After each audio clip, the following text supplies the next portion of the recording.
CM job ఆఫర్పై స్పందించిన నళిని. తనకు ఇప్పుడు ఉద్యోగం అవసరం లేదని చెప్పిన మాజీ టీఎస్పీ నళిని.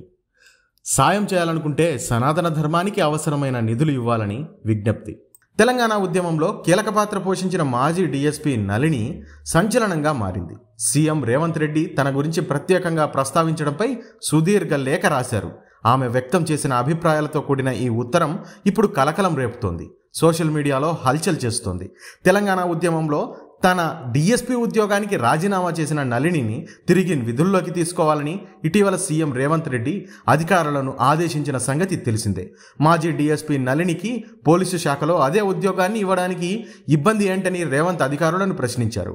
నళినికి ఉద్యోగం చేయాలని ఆసక్తి ఉంటే వెంటనే విధుల్లోకి తీసుకోవాలని సీఎస్ డీజీపీలను ఆదేశించారు.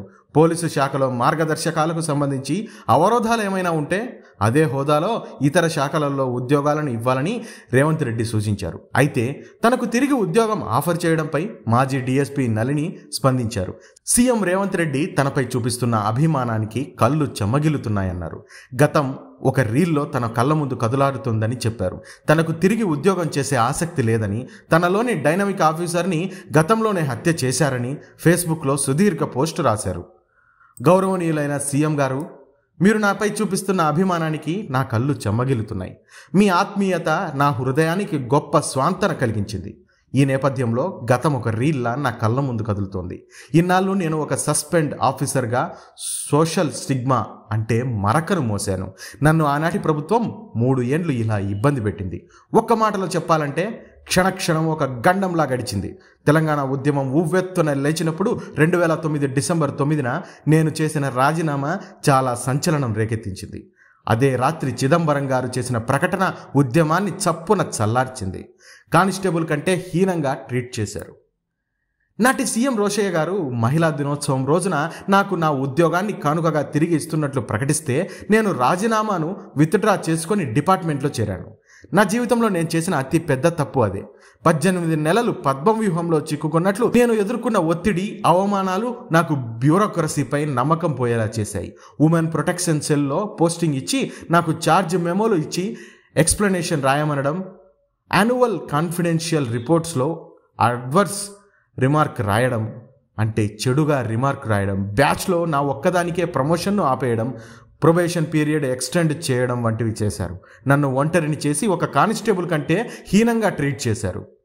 ఆ రోజే హత్య చేశారు. ఈ విషయాలు అన్నీ నన్ను ఆనాటి సీఎం కిరణ్ కుమార్ రెడ్డి గారికి మొరపెట్టుకునేలా చేశాయి. ఉమ్మడి రాష్ట్రంలో నాకు వారి అపాయింట్మెంట్ కూడా దొరకలేదు. బయట ఉద్యమ నాయకులను సంప్రదిస్తే వాళ్ళు నాకు సహాయం చేయకపోగా నన్ను ఎగతాళి చేశారు. సుష్మా స్వరాజ్ గారికి, సోనియా గాంధీ గారికి లేఖలు రాసి నా పరిస్థితిని, రాష్ట్ర దుస్థితిని వివరించా. ప్రత్యక్ష ఉద్యమంలో నేను మళ్ళీ పాల్గొనడం అనివార్యమనిపించింది. అందుకే 1/11/2011న ఫార్మాట్లో డీజీపీకి రాజీనామా ఇచ్చేసి ప్రజలలోకి వెళ్ళాను. శ్రీకృష్ణ కమిటీ ప్రభావంగా జరుగుతున్న జాప్యాన్ని ప్రశ్నిస్తూ నా ఉద్యమ కార్యాచరణ ప్రకటించా. ప్రభుత్వం వెంటనే నన్ను సస్పెండ్ చేసింది. దేశద్రోహం వంటి తీవ్ర ఆరోపణలు అందులో ఉన్నాయి. అన్ని పత్రికల్లో నా ఫోటో వేసి ఈ వార్తను పెద్దగా రాసి హైలైట్ చేశారు. ఆనాడే నాకు డిపార్ట్మెంట్ పట్ల ఏహ్యభావం కలిగింది. నాలోని ఒక డైనమిక్ కమిటెడ్ ఆఫీసర్ను ఆ రోజే హత్య చేశారు. అందరూ నన్ను వెలివేశారు. ఈనాడు 12 ఏళ్లు పూర్తి అయిన తర్వాత తెలంగాణ మూలాలు కల ఒక సీఎంగా మీరు నా కేసును పూడ్చిన శవాన్ని వెలికి తీయడం చేస్తున్నారు. మరణ కారణం తెలుసుకోవాలి అనుకుంటున్నారు. చాలా సంతోషం, చాలా చాలా సంతోషం. ఇన్నాళ్లకు నా పోరాటాన్ని, సంఘర్షణను జనం తెలుసుకునే ఒక సందర్భం సృష్టించారు. మీకు నా హృదయపూర్వక కృతజ్ఞతలు. మీ ద్వారా తెలంగాణ ఉద్యమంలో బ్రతికి బయటపడి సర్వస్వం కోల్పోయిన వాళ్లలో నేను ముందు వరుసలో ఉన్నానన్న విషయం ప్రజలకు అర్థమైంది. నిజం నిలకడ మీద తెలుస్తుంది అన్నది నిరూపణ అయింది. ఉద్యమంలో నేను నిర్వహించిన కీలకమైన పాత్ర నన్ను ప్రజలకు దగ్గర చేసింది. కానీ నా బంధుమిత్ర పరివారం మాత్రం అందరూ నన్ను వెలివేశారు. పర్యవసానంగా ఇల్లు, కుటుంబం, ఆరోగ్యం, మనశ్శాంతి అన్నీ కోల్పోయాను. తీవ్ర ఇబ్బందులు ఎదుర్కొన్నాను.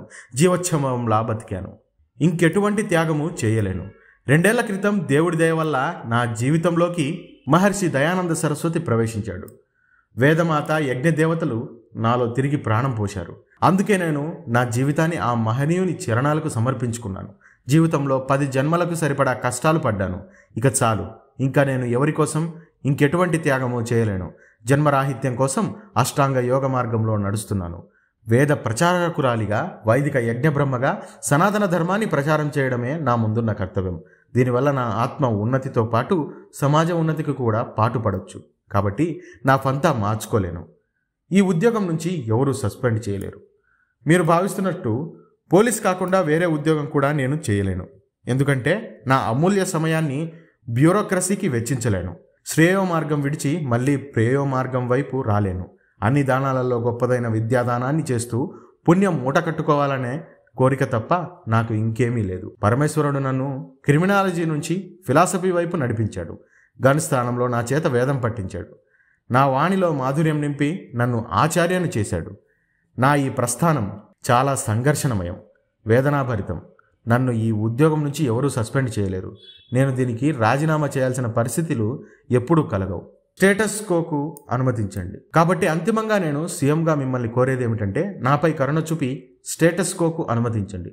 నాలా ఇంకే ఆఫీసర్ డిపార్ట్మెంట్లో ఇబ్బందులు పడకుండా తగిన చర్యలు తీసుకోండి. మీలో మంచి స్పార్క్ ఉంది. మీ నుంచి చక్కని పాలన ఆశించవచ్చు అనిపిస్తుంది. మానవ సంబంధాలన్నీ ఆర్థిక సంబంధాలే అని నా జీవితంలో రుజువైంది. కాబట్టి నాలో లోకేషణలు, విత్తేషణలు కూడా పోయాయి. ఇక నాకు మీరు న్యాయం చేయాలంటే నాకు ఉద్యోగం ఇవ్వడానికి బదులుగా నా ధర్మ ప్రచారానికి ఉపయోగపడేలా ఏదైనా సహాయం చేస్తే స్వీకరిస్తాను. ఎందుకంటే మీరు రాజు, నేను బ్రాహ్మణిని. మీరు ఇచ్చే ప్రభుత్వ ఫండును నేను స్వతంత్రంగా ఉంటూనే ఒక వేద యజ్ఞ సంస్కృత సంబంధ ధార్మిక కేంద్ర ఏర్పాటుకు వినియోగిస్తాను అని నళిని సుదీర్ఘ పోస్టులో వెల్లడించారు.